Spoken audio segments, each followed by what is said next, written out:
Ieu keur cerita perjuangan Islam, berjuang para sahabat. Terus aya panglima-panglimana, aya nu diutus. Kangjeng Nabi ngutus melalui surat ke berbagai negara, si A, si B, si C. Setelah Kangjeng Nabi teu aya, sahabat terus memperjuangkan. Setelah sahabat teu aya, tabiin. Nah iya teh perjuangan pun datang ke kuari. Urang lamun maca sejarah, Masya Allah, Islam di Indonesia ternyata orang geus lila. Lantaran asup ka urang teh di zaman tabiin. Asup ka urang teh di zaman tabiin, bahkan di zaman sahabat deuk asup ka urang.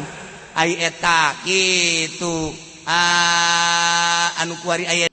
Bismillahirrahmanirrahim.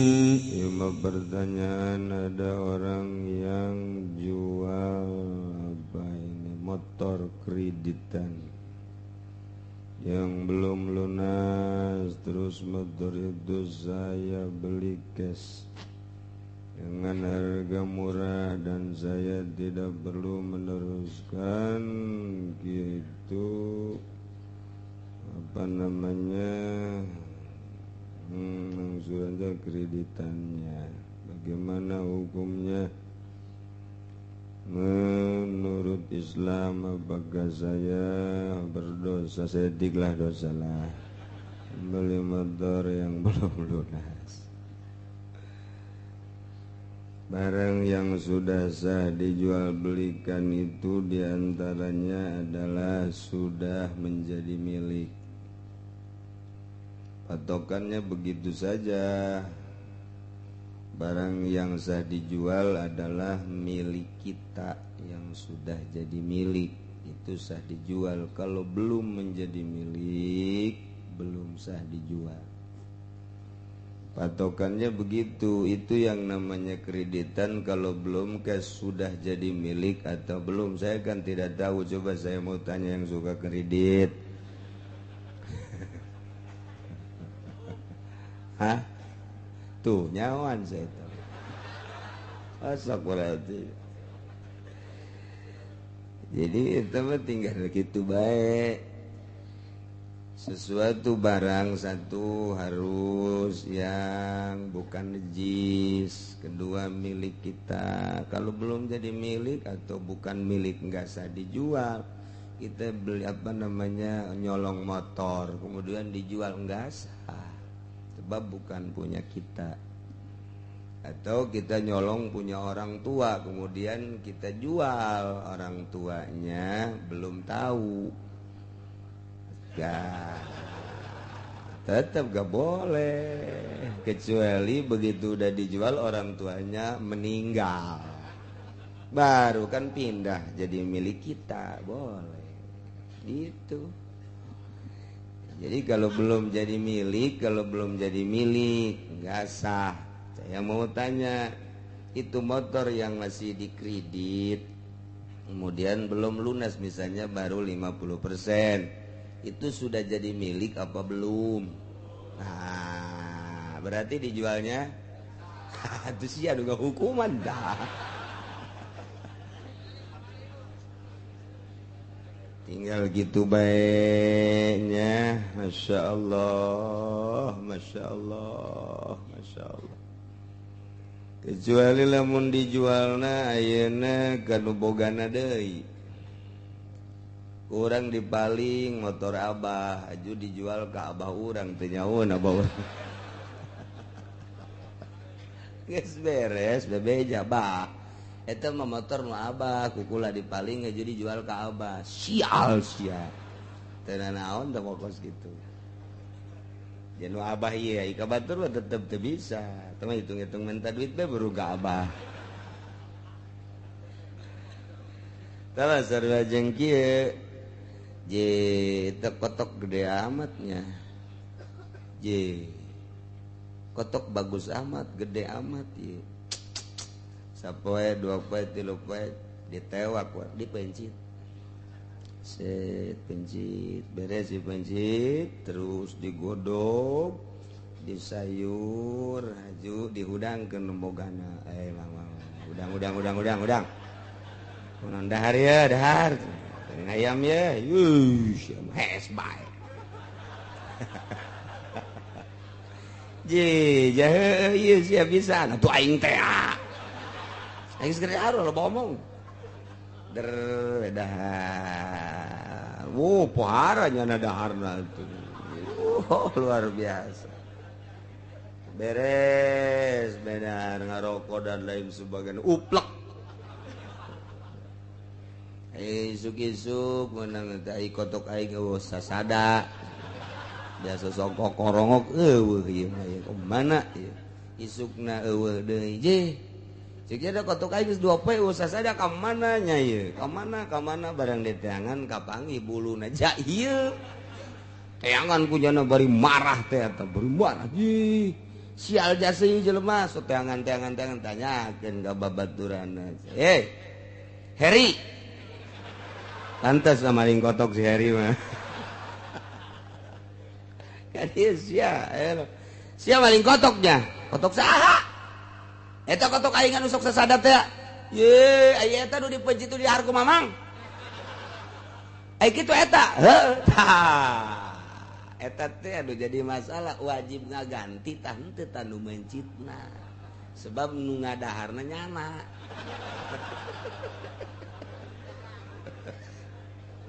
eta kanu kos kitu pan agama mata ieu mah tina bab penjualan ieu mah bardahareun ta eta kos kitu teh eta teu wajib ganti tah wajib dangan wajib ganti nama nu di dahar kunya namanya milu deh sarua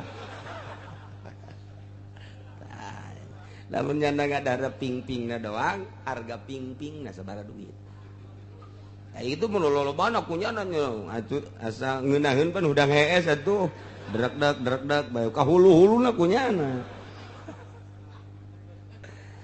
tata kos kitu cek dina asbah wan nazair idza jama'a sabab wal gurur wal mubasyarah kudimal mubasyarah di mana-mana kumpul sabab tipuan jeung mubasyarah kudimal mubasyarah walakeun mubasyarah di mana-mana kumpul sabab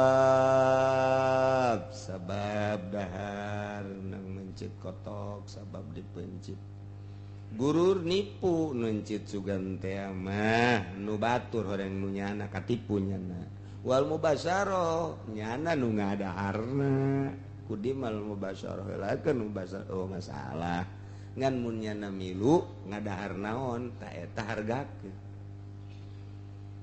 ye caki eta pan aing mah ngadahar teh kitu sabelah deui aing ping-ping ajo itu babaturan aing Ki Umar ping-ping sabelah deui ta eta aing mah wajib ganti ku sia ping-ping nu hiji sia hiji aing sabelah mah mun didahar ku aing ieu teh mah sabar deui tetep ping-ping atuh aing minta ridona teu bisa aing mah teu bisa minta ridona sabar deui tetep ping-ping geus aing mah sabelah 500.000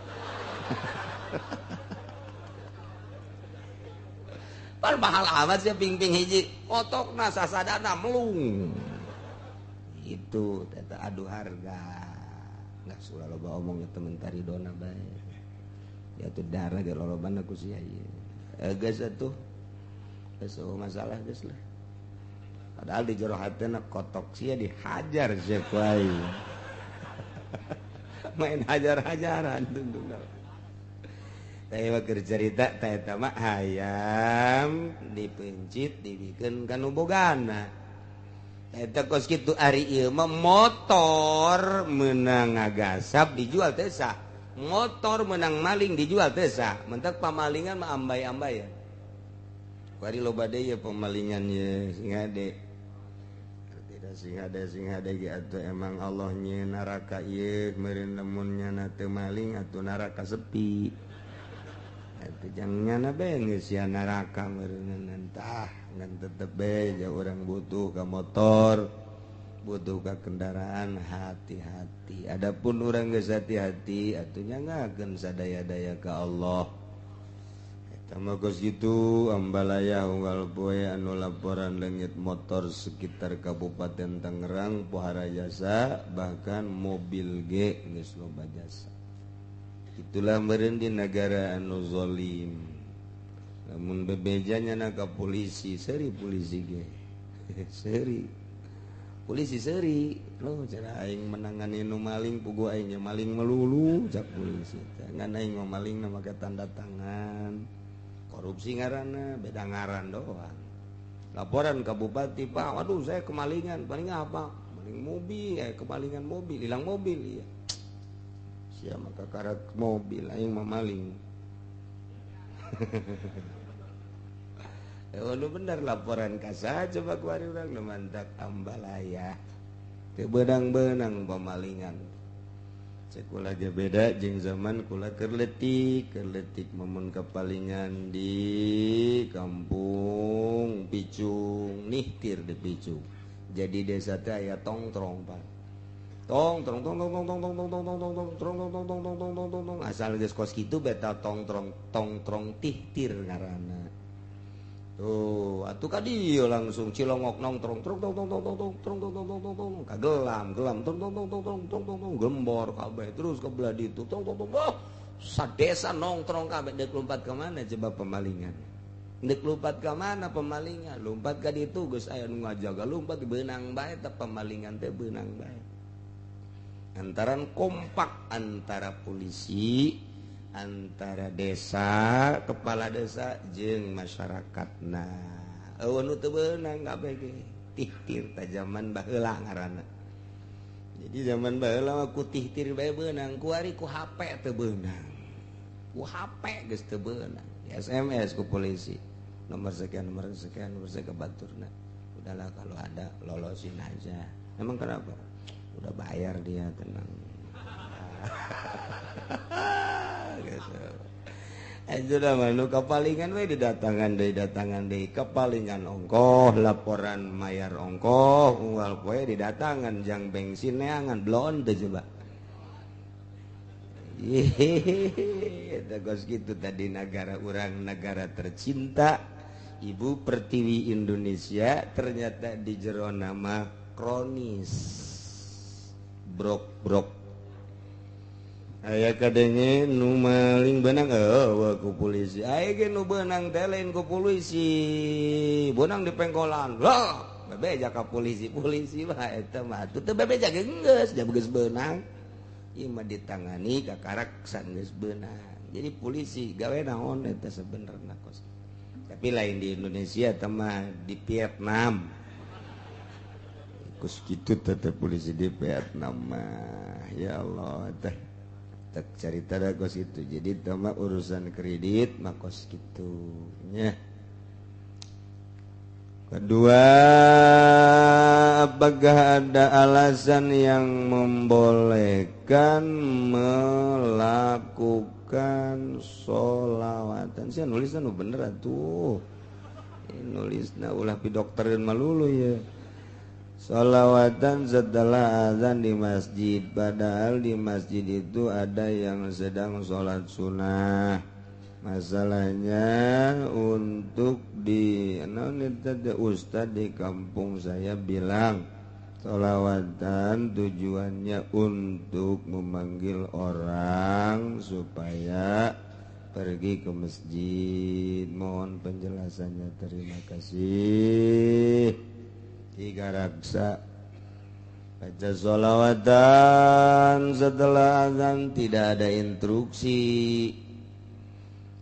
instruksi harus baca sholawatan cukup jangan nambahi jelema ku azan jadi kalau ada orang yang sedang sholat kemudian kita baca sholawatan mengganggu sholat haram baca sholawat baca Quran, baca sholawat haram di masjid azan sudah didengungkan ada yang sholat sunnah rawatib kemudian baca sholawatannya kenceng embat eta ngaganggu kan ukur sholat maca sholawatna haram min jihatil waswasah ngaganggu taswis ngaganggu tak haram sama maca sholawat tina jihad ngagangguna lain jihad maca sholawatna mun maca sholawatna lalaunan mun teu haram Bu cenah pugi mau ngabejaan atuh lalaunan moal kadenge. Cukup ngabejaan teh ku adzan geus datang bae alhamdulillah teu datang geus ulah maca sholawat kecuali usaha. Kecuali usaha sebab aya jelema nu keur salat mah geus pas masjid eta wudi'a li salat. Masjid eta dipersiapkeun jang salat lain jang maca sholawat. Jadi ketika nu salat aya tepatnya nama tah di tempat nak maca sholawat lain pada tempat nak eleh tak maca sholawat sebab masjid mah jang salat. Adapun daratang teu daratang teh lain urusan imam urusan makmum teu meunang ganjaran. Atuh ustad mah ayo bae deuk salat bae. Lamun hayang ustadna kudu ngomong dulur asal geus azan atuh gegeraan ulah datang ka aju maca sholawat ieu ngaganggu ka batur itu kecuali babarengan geus beres salat teh model di pondok pesantren baheula geus beres salat sunah aju nu ngadaguan kiai nalila sholawatan si santri geus eueuh nu salat geus eueuh nu salat sunah ieu babarengan maca sholawat ayo maca sholawat babarengan teu naon teh wabehan eueuh nu salat aya bae santri saurang salat eureun ulah maca sholawat beres jana geus eureun tah salat geus eureun sholawatan deui tos kitu kasimpulanana maca naon bae di masjid ketika aya nu salat ngaganggu ka nu salat haram babacaanana geus kitu caritana nya ulah maca sholawat empat azan bae asal geus azan eta ngaranna ngagerokeun batu geus kitu nya di akhir zaman maneuman tak urang ngeri antaran eta tadi jual beli geus make duit bank ka warung make duit bank duit riba kemudian atuh jual beli motor ge atuh asal geus eueuh BPKB-an becan mutlak berarti milik urang ja BPKB-na ditahan keneh di bank atawa di showroom lantaran can lunas tah eta berarti can mutlak jadi milik can sah dijual mentak disebutna ge lain dijual oper kredit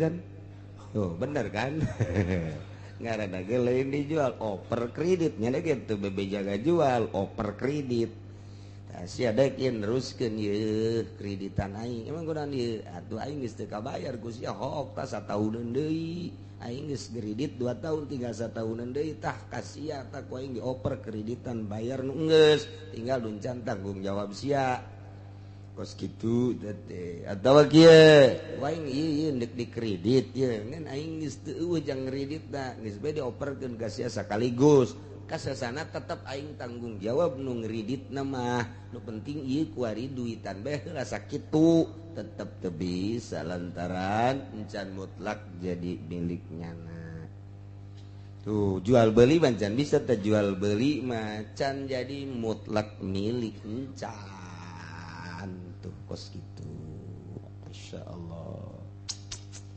naon bae guari mah eueuh anu henteu dikredit-kreditkeun naon bae eueuh nu henteu make riba ka haji guari mah riba 2 akad sakaligus di hiji perkara nya eta tabungan haji urang nginjem duit 20 sekian juta 20 juta misalnya kemudian disetorkeun deui ka dinya nginjem di dinya nyetorkeun ka dinya 2 akad nginjem jeung akad haji tah eta teh haram hukum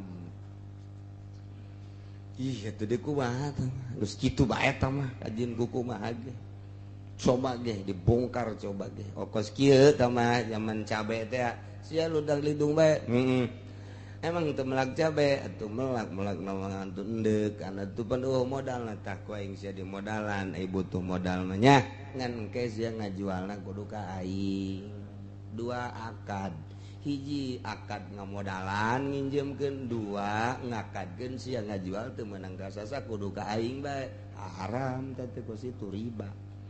Tek nginjemkeun ngamodalan bae geus ulah jeung make ngajual sia kudu ka aing, lamun henteu awas tah make awas sia tah diancam segala rupa. Eta kos karari itu tah atuh endek nginjemkeun manginjemkeun bae, adapun ngajual bebaskeun kudu kieu. Aing mah tah sakadar ngamodalan bae ka sia, jakarunya sia teu boga modal, adapun ngajual deuk kasasa ge kumaha sia bae. Bener ieu Mang? Heuh, tuh aing teh emang kakaraku auh jeung sia. Geus atuh, bener. Oh, cabe diala ngajual ka batur. Sial meureun teh budak. Ini mah modalan aing kudu ngajual ka batur, kahayang mah ka aing di batur sabaraha ke ku aing ge sabaraha pan kos kitu tah. Pan kos kitu eta huluna tah ngomong. Bener ge aing mah ridho bae ngajual mah sia ka saha tapi pan di dagoan bae awas ya gara ka saha. Awas ya. Ulah kos kitu, sia geus dijual geus ka mana? Ka anu, sabar duit. Saanu. Geus aing geus dijual mah geus atuh si mah kan nama aing mah ari tang nginjemkeun gara bayar ka dieu, teu utangkeun gara bayar. Tah eta kakarak mantep. Mantep tah. Tah ieu keur zaman kula leutik keneh, tukang bos-bos cabe teh kan kararitu. Eta gara tobatan besi kaburu paeh. Nah, kayak keneh bos-bos cabe teh marilu keneh ngaji ku ari marilu. Kula ge nyaho hulu-hulu na nyaho. Gara dararobat. Masyaallah. Ya Allah ya Rabbi nya. Urang teh geus didominasi ku Yahudi. Geus paperpolitikan geus teu make Al-Qur'an. Perekonomian teu make Al-Qur'an. Padahal mayoritas di Indonesia adalah Islam. Saya nu bakal doraka eta DPR na tidak menciptakan hukum Islam secara kondusif. Hiji, dua atuh hayu ajukeun. Eta mah kumaha urang. Kumaha urang tah mah di DPR mah tah diolah coba ayo ku legislatif. Eta mah ngaranna ge toser. Kebikeun ku ari ka pemerintah. Nah, engke ku pemerintah dilaksanakan sebagai eksekutifna. Jadi ieu mah persekongkolan antara legislatif, yudikatif dan eksekutif, persekongkolan berjamaah masuk ke neraka jahanam. Alhamdulillahirabbil. Siapa bangun haranges itu atuh.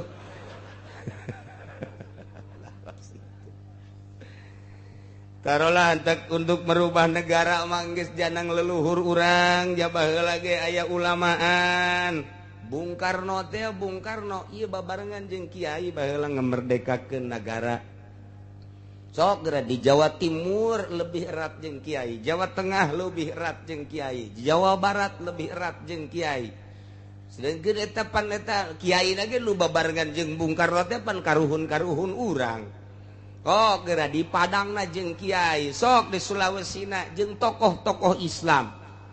Jeung tokoh-tokoh agama, ieu ngamerdekakeun Indonesia teh lain lalawara. Ngantak jana musyawarah, tak dimusyawarahkeun hasilna tetep bae demokrasi, cuman aya nu dipending. Piagam Jakarta ke iraha diterapkeunana. Oh, masalah geus ja urang nu ngolah tatadina aya legislatif, aya yudikatif yang pemutus sangke pelaksanaanana adalah eksekutif pemerintah. Masalah geus kadieuna aut-autan. Oh, tuh milu terus urang memutlak milu ke Belanda, ke Amerika, ke Yahudi, bertekuk lutut urang di hadapan Amerika. Itu orang teh disebut pinter bodoh, disebut bodoh atuh embung. Ya kos kieu ngaranna ieu urang sebut pinter bodoh kunaon atuh henteu ngolah sorangan. Henteu menciptakan negara nu kondusif secara aturan-aturan Al-Qur'anul Karim atawa kajen geus pake demokrasi tapi demokrasina nu rapih. Ja urang teh mah dipasrahkeun ka rakyatna, rakyat geus memasrahkeun ka DPR, eta DPR teh nang milih urang. Aya akur jeung teu akur bebeja ka DPR, teu akur yeuh toel DPR, akur yeuh toel DPR. Kuduna mah kos kitu di negara demokrasi teh abeh nyambung antara pemerintah jeung rakyat. kuari mah asal pemilihan mere duit kos nu nyambung baik DPR maupun pemerintah de calon bupati datang ke rakyat merean dicatat beakna sabaraha geus jadi bupatina dicatat aing kudu mah meunangna 5 lipat daripada kitu modal jadi itu mah lain deuk urusan rakyat dagang ngaranna. Jadi ilmu perdagangan dia dipakai di ilmu pemerintahan. Wah tuh datang ke Ira beresna negara. Mal bisa lantaran atuh ai negara majalbul masolih.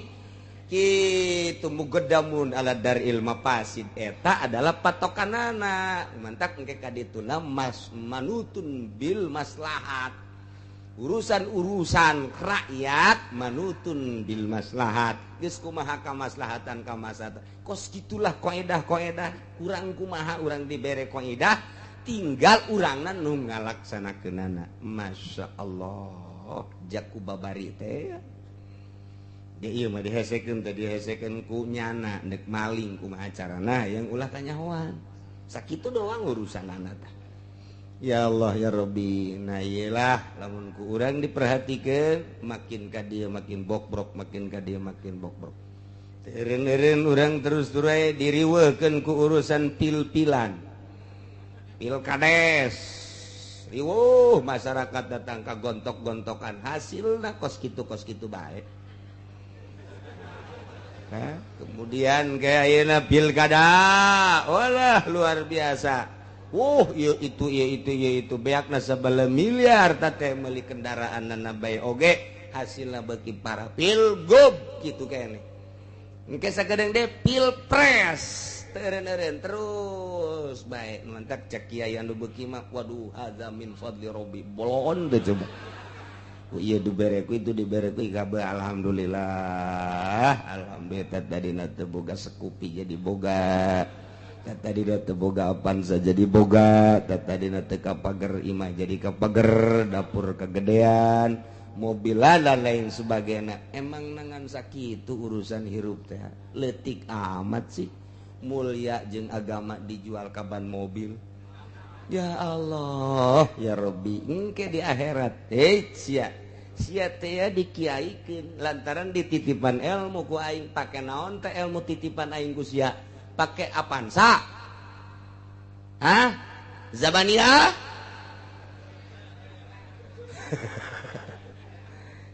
Abuya seret ya.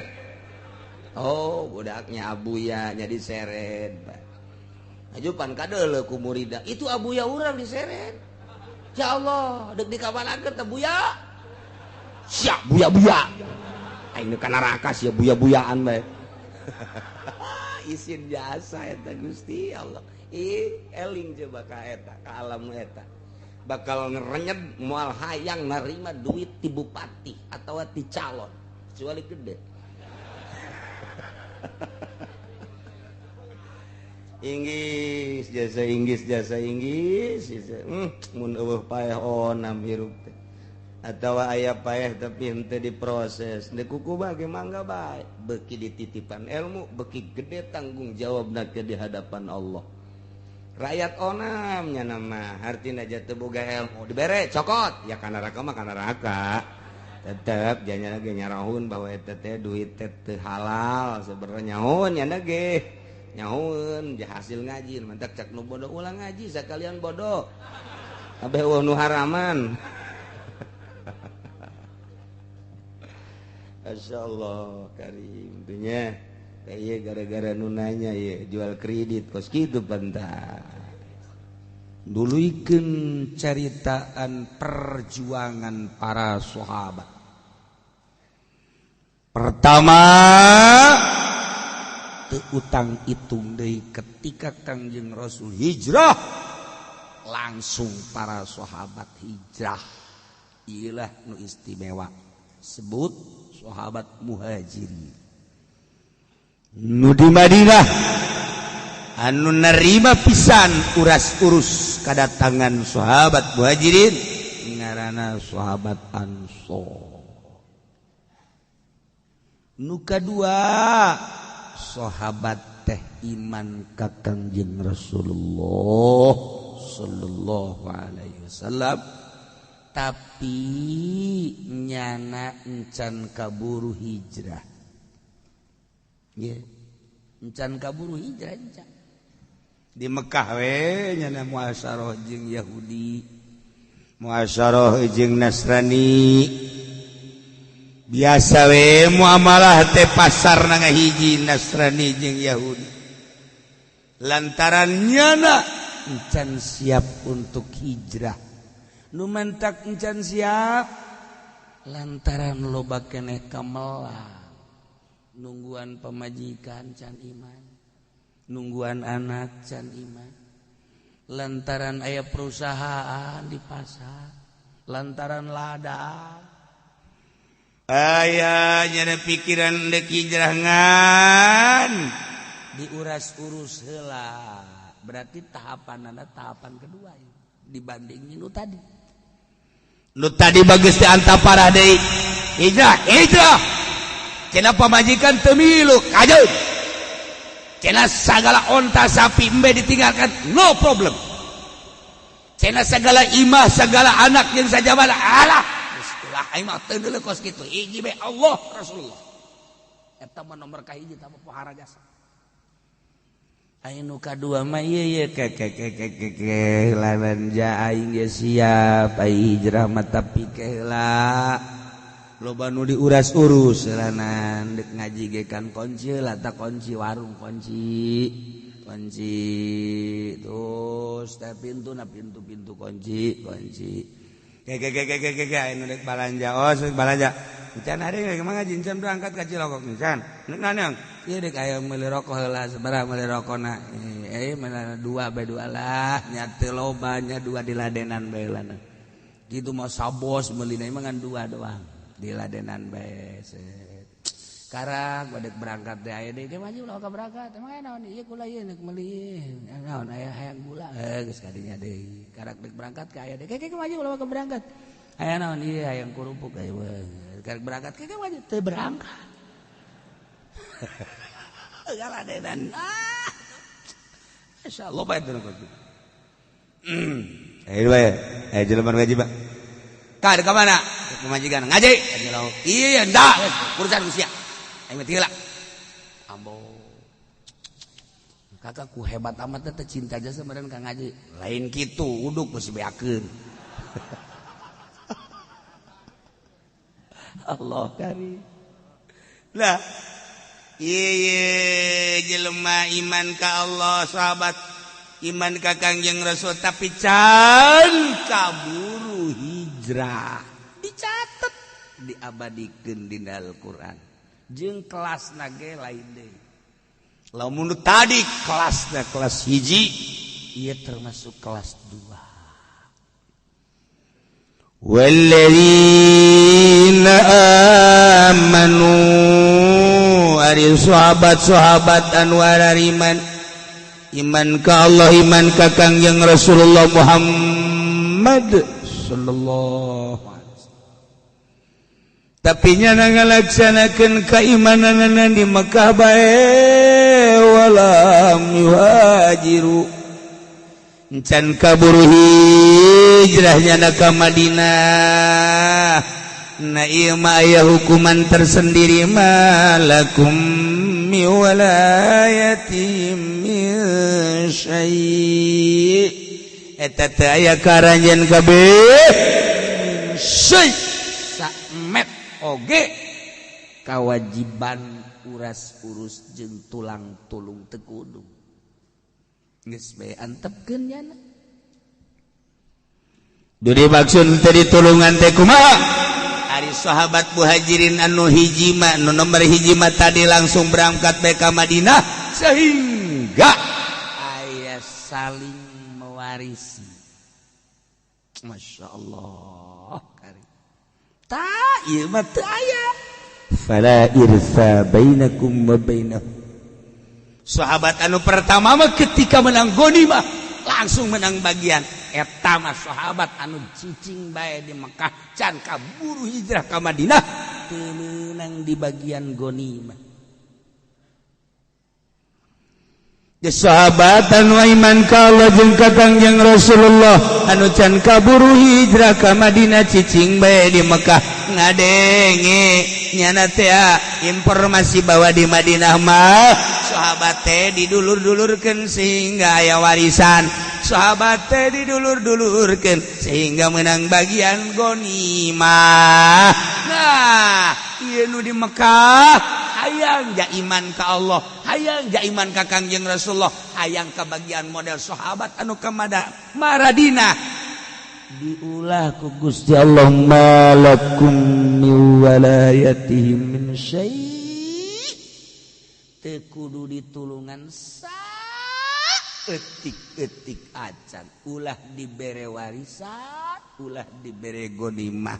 Datang ka iraha ieu hatta yuhajiru, datang ke hijrah ke Madinah satungtungnya nacan hijrah di Mekah bae antepkeun bae ulah aya uras waris jeung ulah aya bubuan bagian. Sebab jana di Mekah teu hijrah, jadi iman hijrah jadi syarat karena menang warisan. Lain turunan dia mah sebab hijrah. Masya Allah. Tapi engke ieu bakal disalin di akhir surat Al-Anfal. Ieu mah zaman perjuangan. Hirup bal eureun-eureun berjuang ja terus bae. Nu mantak wa ini stansurukum fid din. Lamun urang Mekah wari kadasak aya kadoruratan sehingga minta tulung nyana pertulungan jangan lanjutkan agama pidin. Nah kakarak fa'alaikumun nas wajib kudu nulungan di Mekah teh kapan sahabat teh Allah dipersulit kakarak perekonomian masih kena kuatin sahabat. Kakarak dicaci dimaki mah masih kena kuatin. Tapi ketika geus diusir cek Abu Jahal menang aya mukminin mukminat di negeri Mekah. Andai katanya anak area kene segera supaya diusir ulah aya di Mekah. Masya Allah kali pahit mempertahankan agama. Lamun nyana daek berangkat ka Madinah henteu ngan nyalametkeun agama kasisi baheula deres henteu diganggu mah, tapi ketika diganggu dianiaya diseret kemudian bahkan aya anu kitu dipaku di batu ya Allah ya Rabb tapi tetep bae nyana iman ka Allah jeung ka Kangjeng Rasulullah eueuh deui anu dipaling dipake ka mahabbah ka cinta hiji be Allah. Urang lamun ingin ka perjuangan kos kitu ti mimiti zaman sahabat. Terus datang ka perang Kanjeng Nabi di Madinah teh nanjeurkeun agama Allah li ilai kalimatillah. Setelah Kanjeng Nabi teh aya zaman sahabat. Terus anu ke Baghdad ke Irak, anu ka Persia Iran, anu ka Suriah Syria Syam, anu ka Turki, Masya Allah karim. Mentak kaya zaman-zaman Muawiyah, zaman Abbasiyah, kemudian zaman kitu Utsmaniyah. Nah, terus Islam teh berkembang. Terus datang ke urang ka dieu. Jaya Islam teh diteruskeun ku para kiai. Terus alhamdulillah di Indonesia teh solid agama sakitu lobana Muhammadiyah aya Persis aya HTI aya FPI aya NU bahkan Ikhwanul Muslimin ge aya di urang jeung LDII anu geus dilarang ge aya keneh bae di urang mah macam-macam aliran kepercayaan aya tetapi di urang mah masalahnya lamun di luar negeri di Mesir riweuh bae di urang mah biasa bae. Masya Allah, ikan hese tak hayang seperti kos kita hese. Urang datang ka jeung Muhammadiyah, urang nyana-nyana. Waya ngariung diondang ku urang, nyana teu datang, masalah nyana Muhammadiyah ieu. Geus. Waya urang ka maotan, kemudian nyana nyalateun nyana mah hayang sholawatna, masalah. Masalah datang nyana nyalateun Allahu Akbar. Paling ngenying serikeun bae. Ih, cenah ngolateun sih kudu make sholawat bae. Masalah jadi mah jang ongkos doang. Itu hayang kami mau sholawat teh mah jang ongkos doang. Menteri ongkosan kami mau nyalateun. Tuh, atuh ai sorangan mah kiai da bisa atuh ngai ngajak santri. Mah, ai kiai na mah geus kudu beres sholawat geus pokona mah. Bisa mobil boga, ayo Allahu Akbar beres.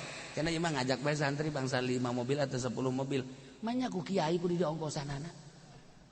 Atuh mikir sia edan teh sih. Henteu cenah tuh kiai ulah kitu atuh kiai bete nu ngongkosan. Oh masalah isi teu buka ka izin mah. Ongkosan geus ku aing ulah ngondang-ngondang deui sia ka aing. Pajar mah bener bae aing eta padahal henteu naon teu salah. Tah ieu keur carita atuh aya bagianna ieu jam sholawat teh lain naon teh kifarat yang nyana-nyana keneh dik mereh teu kajeun masalah. Ai kanya karuya ka bait atuh jang bait teu karuya masalah. Ngadi urang mah tadi Muhammadiyah, ieu Muhammadiyah, ieu Persis, ieu Ahli Sunnah wal Jamaah NU lah. Teu masalah aja. Biasa-biasa we.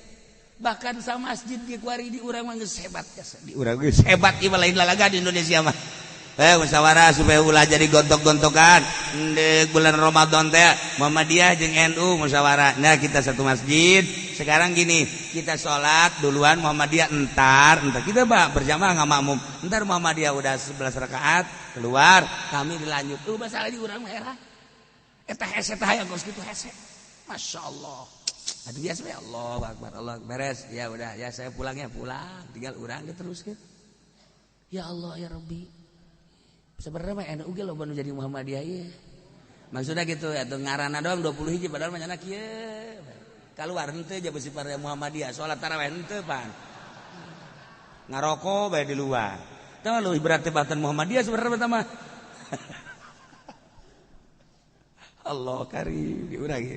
Ieu hese ditakeun damai cara di Indonesia teh lain lalagan hese di urang. Masalah jasa di urang mah ya Allah ya. Madak loba organisasi loba masalah. Jangan teh jadi gontok-gontokan di urang mah. Tah hayang nyiptakeun model kosiat teh hese. Di Mesir rumah tak ribut baik. Muhammadiyah naon kitu ngaran organisasina. Gontok-gontokan. Suriah Sam. Eta nama Turki sarua bae. Di Indonesia mah masalah. Sangat masalahnya. Ya Allah. Salat urang di rest area maghrib. Allahu Akbar. Ngamamun ban urang. Allahu Akbar. Alhamdulillahirabbil alamin. Oh, nya teu make bismillah. Berarti Wahabi ya. Taklid aing geus lah. Ka mazhab anu make anu sah salat teu make bismillah. Ya bener jangan teh kitu bae geus pokona. Ya bener teh teh ulah ka nyaritakeun bener geus taklid bae geus pokona. Engke nanya Ki, kula di rest area salat maghrib aju. Aya kula ngamamu nya teu make bismillah, kula taklid. Taklid ka sia? Taklid ka mazhab anu teu make bismillah sah. Heuh sakasa. Jauh sanya. Geus wis jang sia mah sah bae geus. Geus ulah deui nya. Babari di Indonesia mah. Di negara ieu mah keur carita maksudna gontok-gontokan di negara batur jadi masalah. Di negara mana henteu. Mun disalahkeun salah sia. Mangga naon? Atuh eta pan kudu jelas da taklidna ka mana, ituna berbazab tante. Tah kieu je kula ge salatkeun geus masalah. Sakieu ge salat keneh, mau batur-batur salat. Geus masalah. Ieu betah mah sia mau bodoh ka baka kuburan los. Pan kitu amat cenah kiai. Masalah tadi urang geus.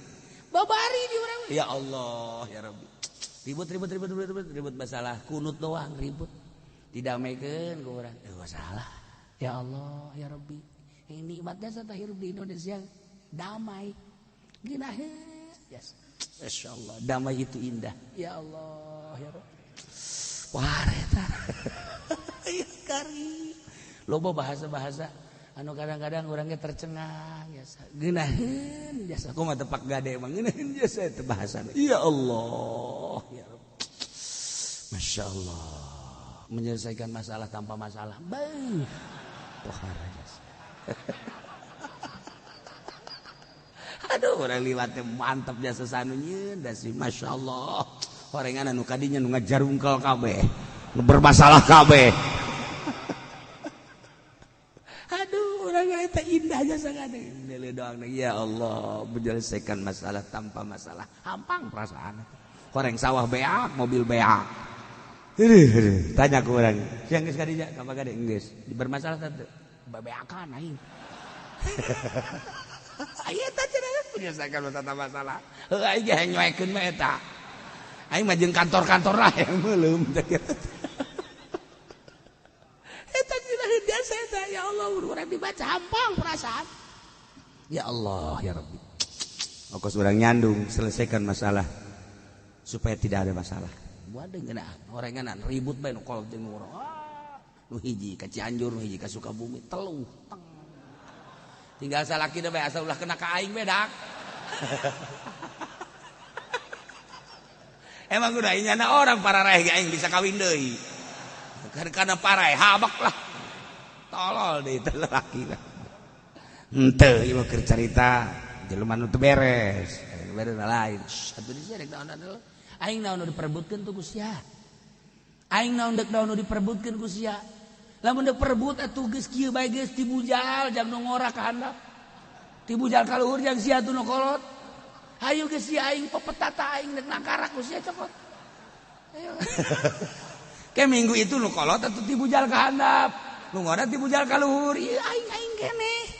Aing mah lain masalah ngabagi cinta, cinta loba di aing. Insyaallah. Aduh Gusti Allah. Nah. Wa in istansarukum fiddin lamun maranehanana minta ditulungan dina masalah agama atuh fa'alaikumul nasru maka wajib karanjeun kabeh nulungan ngahajar kufar. Masya Allah. Illa ala qaumin bainakum wa bainahum mitsaq kecuali terhadap kaum nu antara aranjeun jeung antara kaum teh aya perjanjian.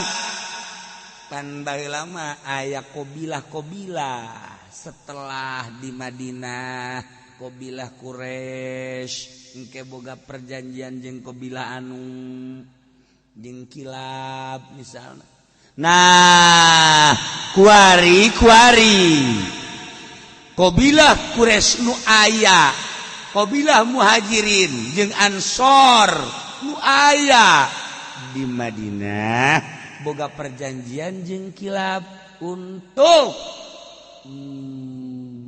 mendirikan perekonomian supaya maju. Nah, kuari di Mekah ieu Islam mukmin nu aya di Mekah teh ya dianiaya ku qabilah Kilab sedangkeun boga perjanjian kan selama 5 tahun perjanjian eta kan kudu ditaati. Kemudian kuari boga masalah minta tulung mukminin teh lantaran boga masalah jeung qabilah Kilabna keur aya perjanjian jeung Muhajirin. Nah eta mah keheula daripada ngudar perjanjian heulanan. Nah ieu kudu dipantau bae. Kuari kan antar negara kos kitu. Aya hubungan bilateral antara negara, urang jeung Malaysia, urang jeung Thailand, urang jeung Korea, urang jeung Amerika, urang jeung Cina, urang jeung Jepang, jeung berbagai negara aya sabaraha di urang, kedutaan nu aya di urang. Eta teh kan aya perjanjian-perjanjian hubungan anu saling menguntungkan ketika aya sesuatu anu terjadi di negara penganiayaan terhadap agama ieu kudu lalaunan heulanan sebab urang aya perjanjian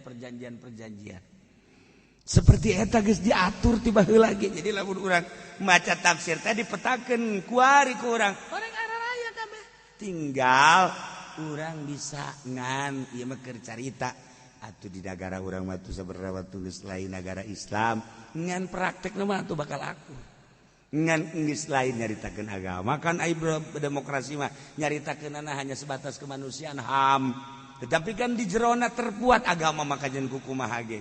Jadi lamun urang metakeun demokrasi nu bener sebenarnya masalah asal bener ngan ieu demokrasina wallahu alam bimuradi sakitu doang. Ieu mah keur carita perjuangan Islam, berjuang para sahabat. Terus aya panglima-panglimana, aya nu diutus. Kangjeng Nabi ngutus melalui surat ke berbagai negara. Si A, si B, si C. Setelah Kangjeng Nabi teu aya, sahabat terus memperjuangkan. Setelah sahabat teu aya, tabiin. Nah ieu teh perjuangan pun datang ka kuari. Urang lamun maca sejarah, Masya Allah, Islam di Indonesia ternyata orang geus lila. Lantaran asup ka urang teh zaman tabiin. Asup ka urang teh di zaman tabiin, bahkan di zaman sahabat deuk asup ka urang. Ai eta kitu. Anu kuari aya di Cina teh Abi Waqqas. Nah Sa'ad bin Abi Waqqas teh eta teh deuk ka Indonesia ngan mampir heula di Cina, datang ka dinya muriangnya nah encan dilanjutkeun ka Indonesia padahal jangan deuk ka Indonesia berarti kan sahabat. Aju maot di Cina kuari ge aya di itu masjidna ge. Nah beusi deuk marilu engke ku lagi ka ditu deuk kunjungan ka Cina. Ka ulah jauh-jauh ka Cina ka Cingluh ge deukeut ka dinya. Anu boga ongkos mah.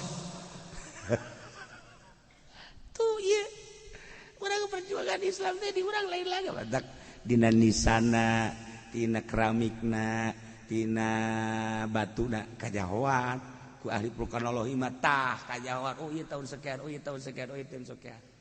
As Islam di urang teh lain lalagaan meme aya naon, Islam udah diperjuangkeun. Ke urang menyaritakeun perjuangan Islam di Indonesia patali jeung kitu kewalian patali jeung kerajaan aya tahun-tahun jelema-jelemana anu jelemana eta keneh ngaranna mun di Palembang ieu lamun di Aceh ieu lamun di Jawa Tengah ieu mun Jawa Timur ieu atuh aya jelemana eta keneh. Urang lamun nyaritakeun nasi di Palembang mah eta ngaranna padahal mah jelemana ieu. Nah di Jambi mah ngaranna eta padahal jelemana ieu. Di Aceh mah eta padahal jelemana eta kan hebat amat eta jelema. Aya tadi Indonesia mun model kos kitu.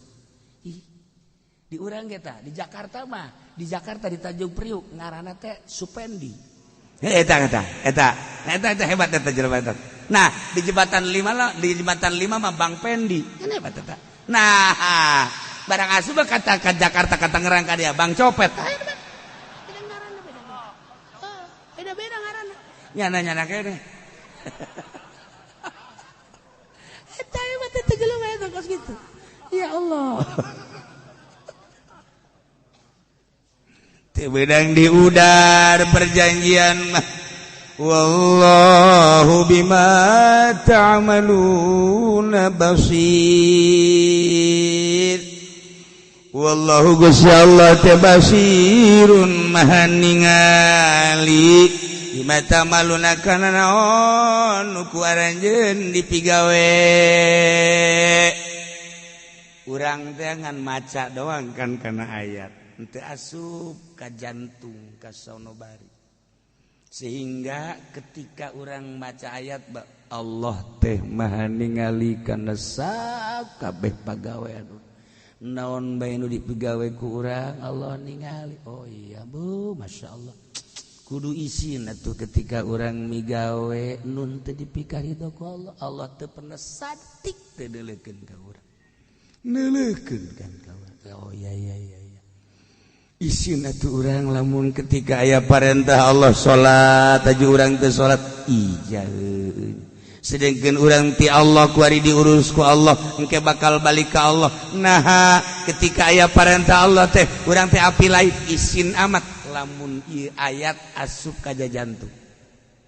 Keur carita ayat ieu teh tujuanna mah jang sahabat-sahabat nu area di Mekah, tetapi nu dimaksud bahkan umumna Allah ningalikeun kana naon pagawean urang nu ku urang dipigawe. Make jeung teu boga kaisi da teu urang. Eta urang nga-HP, nga-SMS geus kolot da urang, huisan da urang. SMS-an emang Allah teu neuleukeun.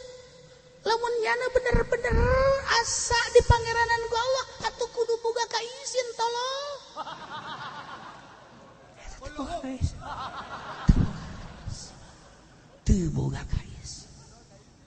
ayat ieu teh agar dibahas wallahu bima ta'maluna basir. Gusti Allah basirun maha ningali kada pagawean-pagawean nu ku urang dipigawe. Masyaallah urang salat Allah ningalikeun, urang ngaji Allah ningalikeun, haju ningalina Allah mapan lain ku mata tapi Allah ningali. Nu paling ditinggalikeun ku Gusti Allah kan qalbu urang. Innallaha la yanzuru ila suwarikum walakin yanzuru ila qulubikum. Hate. Urang mah kuari masinikeun teh masinikeun zahir bae. Ketika urang neuleuh duh aing ieu neuleuh awewe, duh hasana dosa, disigbaran ku urang. Bagus. Ketika orang ngadenge berbagai omongan-omongan anu goreng, musik dan lain sebagainya, duh asana dosa, isigbaran kurang bagus. Ketika ku urang nu lain cagapeunana diragap kurang, aduh asana aing dosa ieu, bagus disigbaran kurang. Aya awewe jahe suraseuri toel kurang, geus datang ka imam, ya Allah ya Rabbi hampura Gusti ieu curug lain jang noel si eta bisa bener lah. Tapi ku abdi ditoelkeun Gusti hampura ditobatan urang bagus. Dosa-dosa leutik baku urang ditobatan babari jasa. Tah kolbu urang nu teu pernah inget ka Allah kunaon teu ditobatan. Anu ketika urang salat hayang ka alemna lain ku Allah nu nitah endahan ku makhluk eta teu pernah ditobatan goblok beureunan. Dedeleuan mata mah kurang ditobatan. Bagus masih kena daek tobat daripada jelema nu teu tobat. Dan eta malah sapira zahir qalbu urang. Ketika urang salat hayang ka alem ku tatangga, hayang ka alem ku murid, hayang ka alem ku rekan urang. Kunaon teu pernah ditobatan eta dosa nu panggede-gedena. Sedengkeun Allah innallaha la yanzuru ila suwarikum walakin yanzuru ila qulubikum. Lah zahir mah boro-boro ku Allah urang ge kadeuleu tapi HP eueuh bisa deuleu iwati Gusti Allah. Kok teu pernah sih ditobatan urang. Cih. Ketika orang neuleuh awewe, dak mun silak bae. Neuleuh awewe nama babari tama nobatanana. Jeung leutik tama. Tah hayangna di jero hate nu bahaya. Kok hayang teu pernah ditobatan ku urang? Resep amat beuh. Irungna beda jeung nu di imah ieu mah. Ya Karim pipina ya Allah ngadaun seureuh ieu mah budak. Aduh. Ieu bibirna beureum asli maka jeung hukum nu di imah mah lamun teu make sedow asana hideung bae nya nama. Geus bawa ti ajal tapi hideung teh. Ieu mah lain deui, ieu mah lain deui. Aduh aju senyum deui. Bangun hayangan tak urang hayangna tak kayana ieu teu pernah ditobatan. Resepna kanyana teu pernah ditobatan. Deuleu mata mah gampang tah mah. Naon kegampanganna? Deuleu mata mah sajam 2 jam nyana indit, urang indit geus teu kadeuleu deui. Tapi ieu hate mah pan di kieu bae di kamar.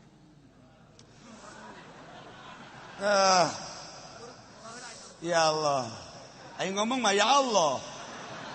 Ya Allah teh budak geulis amat.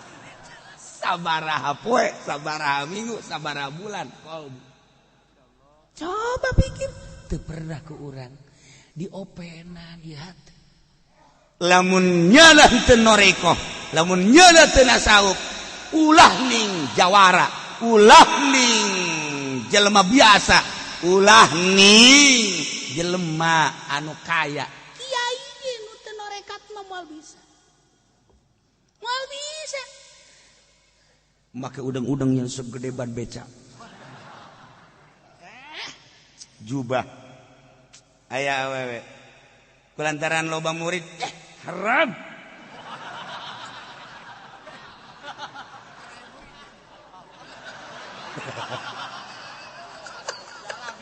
kiai tinggal kiai sebab naon eta mah semu mah ye dorongan kalbu tapi lamun hate geus ka Allah kajen teuing mun cilak bae atuh naon bedana jeung kada cih sia makhluk Allah aing makhluk Allah sia diciptakeun model kos kitu zahirna sia kos kitu batinna wallahu alam sia menang ridho Allah atawa henteu urang pan boga pikiran kos kitu kadal liwat sapira kadal atuh saha nu resep saha nu benduk ka kadal eueuh nu resep nu benduk ka kadal mah ketika aya awewe resep henteu benduh henteu tah kakarak kolbu eta anu menang ridho Allah nya kakarak gitu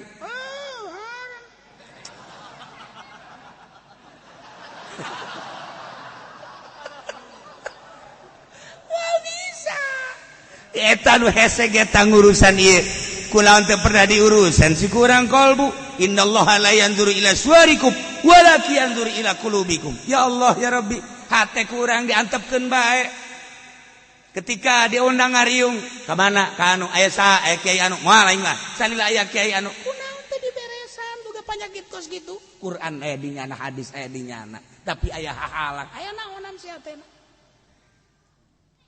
ayeuna awewe bisa berpaling ai eta teh pernah diberesan naonan kabawa ka kuburan rugi sia kiai tinggal kiai digencet sia ku kuburan Masya Allah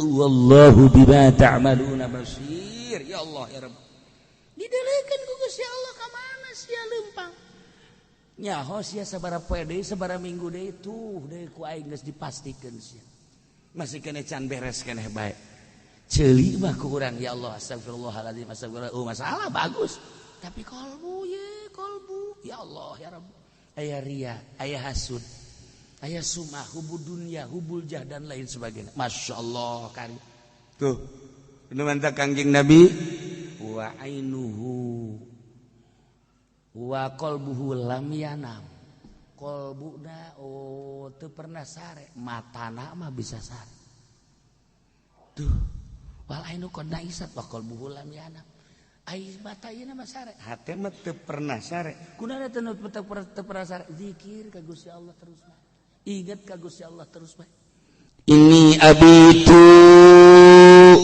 rabbi yutaimuni wa yuskin Masya Allah kuring ngendong di pangeran kaula ya Allah ku Gusti dibere dahar dibere nginum urang mapan bingung Gusti Allah berarti dibere dahar naon dahareuna nya inumanana susu apa naon eta tah urang makan mikiran kos gitu eta oh lain gitu Kangjeng Nabi mah kulantaran teu pernah putus igetan ka Gusti Allah sehingga sare ge inget bae ka Gusti Allah abitu rabbi terus bae asa gendong di Allah perasaan teh asa jeung Allah bae teu pernah aya jarak antara kaula jeung Allah sehingga diberi kekuatan kaula sakumaha kuatna anu dalalahar padahal kula teu dahar tapi diberi kekuatan kos jelema anu diberi dahar yutaimun wa yuskini teu nginum padahal mah kaula diberi kekuatan kos jelema anu nginum boro-boro sapoe sapeting dua poe dua peting tilu poe tilu peting saminggu kula bakal kuat kunaon ku indahna jeung Gusti Allah tuh henteu pernah kunaon teh isi cak Kangjeng Nabi lamun poho ka Gusti Allah urang mah keur salat ge teh inget ka Allah keur salat usolli Allahu akbar kabira walhamdulillahi katsiran sendal tadi di mana meuli 1,5 juta karya eta bandrol mangkane kredit dan angin ya Allah iya kana budua iya kana sain ai tas tadi di mana tas ya tas Ghairil maghdubi alaihim. Urang waca Fatihah. Ingat ka Allah. Salat mah inget ka Allah komo lain salat. Komo lain salat. Ieu tah urang teh ngaji teh urusan rurukunan mah gampang. Rukun wudu, rukun salat lah betakeun sok kitu. Maksudna kos ka itu gampang. Hayang ngageserkeun perasaan nu tadina teu wauh ka Allah jadi wauh, nu tadina teu inget ka Allah jadi inget, nu tadina teu nyangkrung Gusti Allah di hate supaya nyangkrung bae. Sebab tadina ti Allah kuari diurus ku Allah engke bakal ka Allah kunaon Allah dipohokeun. Mentak cak seutuan Syekh Abdul Qadir wauhkeun kuari keur hirup ka Allah abeh engke ketika di akhirat Allah wauheun ka maneh sebab naon man zakaroni cak Allah saha jelema nu eling ka kaula di loba jelema kuring wauh di nusa anterona wauhna sorangan inget ka kaula inget sorangan cak Gusti Allah geus lamun urang boga perasaan urang sorangan Allah nu kadua urang duaan Allah nu katilu urang opatan Allah nu kalima berarti teu putus jeung Allah engke di akhirat da ge Allah geus wauheun jasa ka urang cak Tuhan Syekh Abdul Qadir wauhkeun ku ari keur di dunia abeh di akhirat Allah babarieun ka malaikat deui malaikat tuh nu di alam dunia na geus wauh kaik hijikeun jeung nu warauh deui coba eta ai urang teu wauh ieu teh cenah ieu cak malaikat ieu kiai-kiai teh kiai mana tah oh ieu mah kiai nu sok pohoan kaik hijikeun jeung nu paroho deui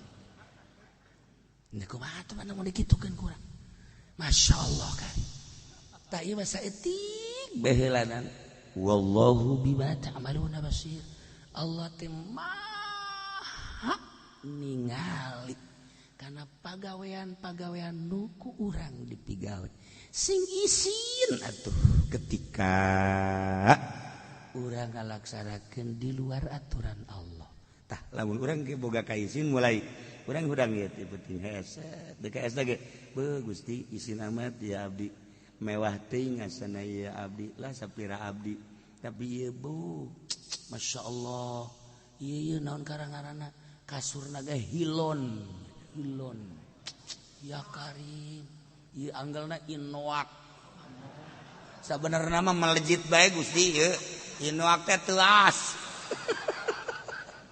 tapi lesang tapi kan ya teu pantes bernama awak abdi ya Gusti haju naon gara dibagus-bagus kieu ya Allah ya Rabb hampura Gusti tuh kuduna makan gitu urang isuk pageto mah awak abdi teh beureun teh diamparan-amparan acan di jero kubur teu disamakan-samakan acan nah ieu mah aya ieu Gusti tapi ieu mah jangan jaga kesehatan bae hudangkeun abdi Gusti ke jam 1 jam 2 rek tahajud nurutan Rasul nurutan para wali bismillah beres hudang ta urang jam 2 duh isin amat ieu ku Gusti Allah dihudangkeun meureun ti tahajud gegeran kacai urang asal geus boga isin we mantep tapi lamun can dibere isin ka Gusti Allah hudang jam 2 ka jam 4 sabaraha jam deui berarti 2 jam atuh hok ieu waktu ye ke Gusti jam 4 jam 4 bablas izin ya Allah aing kurang kumaha cak Allah mere sehat ka sia aing kurang kumaha dahar we dahar sia dahar bae we sia hayang nginum malah keur ngaji ge kopi dibawa baekan ku sia hayu sia segala cai segala naon bung sia mah ngarasa lapar teh bung Masya Allah sia mah Gusti Allah ge masih Masya Allah keneh bae Masya Allah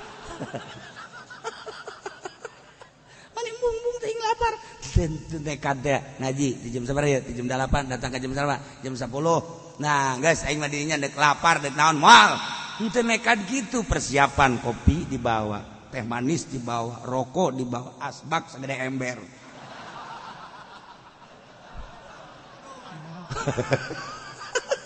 ada kira bener henteu nekat teh teu nekat masyaallah karim tombo ati iku ana 5 warnane maca Quran kanggo ruwing maknane kaping done wong alim kumpulane kaping 3 zikir wengi lakonane kaping 4 salat wengi kaping 5 wetenge kudu kaluwe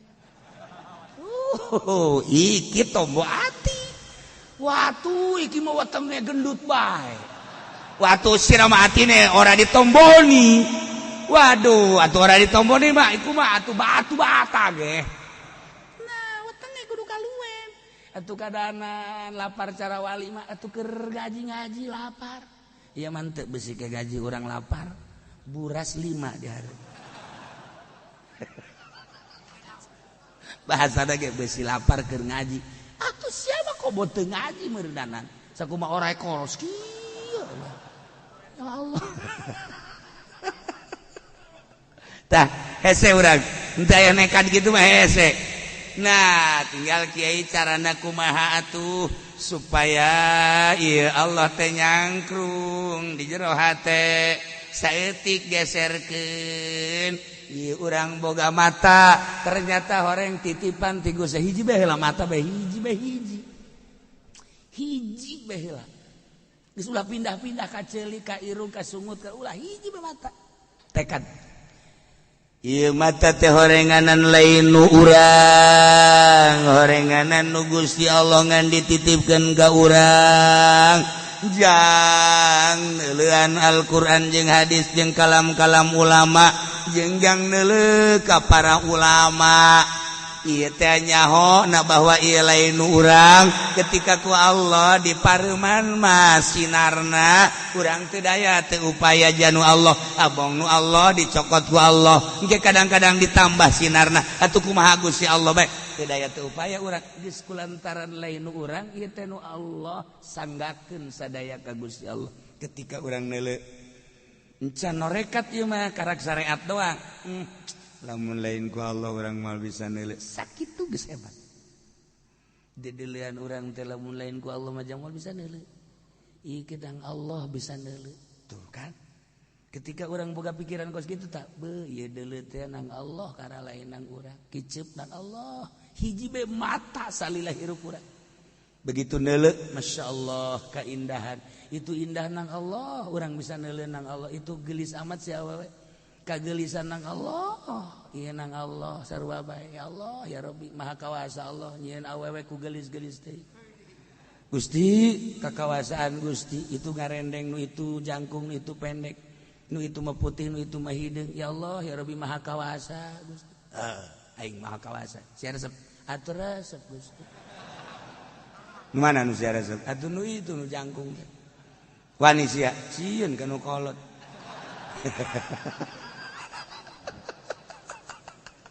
Geus eueuh deui ta Allah. Nu aya dijebrisna nu kolot. Barang urang kan boga duit, haji urang resep ka nu itu. Nu kadeuleu lain Allah nu kolot. Bayangan teh, ayo sia. Ayo geura dulu. Angkat kaki sia. Make kolor sia balik. Kadadengekeun bae tah sora apa majikan teh. Asal manggih bae awe. Ayo. Allah eueuh Allah. Nu aya sora pamajikan. Urang teh kos kitu lemah jasa. Lamun urang gagah mah ketika urang neuleuh, ayo sia. Ayo. Hah? Goblok sia. Cak nu neuleuh edan tah naon teh si Ki Haji.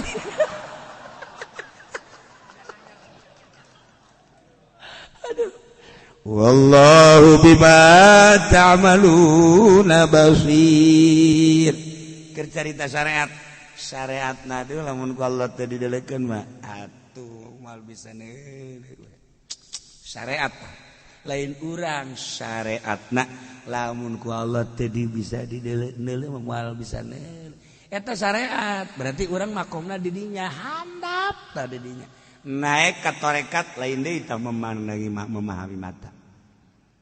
Lain deui naik ka hakikat lain deui.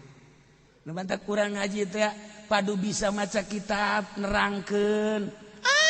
Kos kitu mah masih keneh calon neraka sebenarnya. Sebab naon?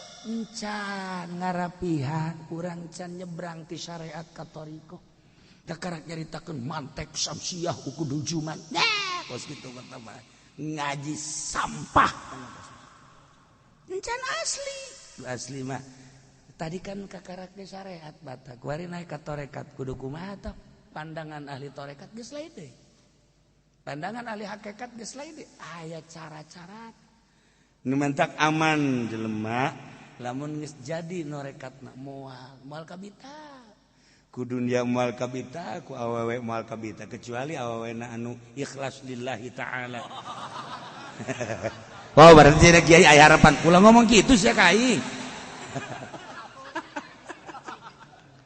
Nah iya maka karak syariat kayak orang bahas di makomna makom thariqah bakal aya supaya tersentuh hati orang. Ieu mah sakibela syariatna beuh mun Allah teu mere bisa neuleuh moal bisa neuleuh urang. Geus eta ge mulai geus teu pati ngaku. Aslina ulah diaku bahwa deuleuh nu urang. Aslina naik ke tarekat, naik ke hakikat. Walladzina kafaru wallahu a'lam.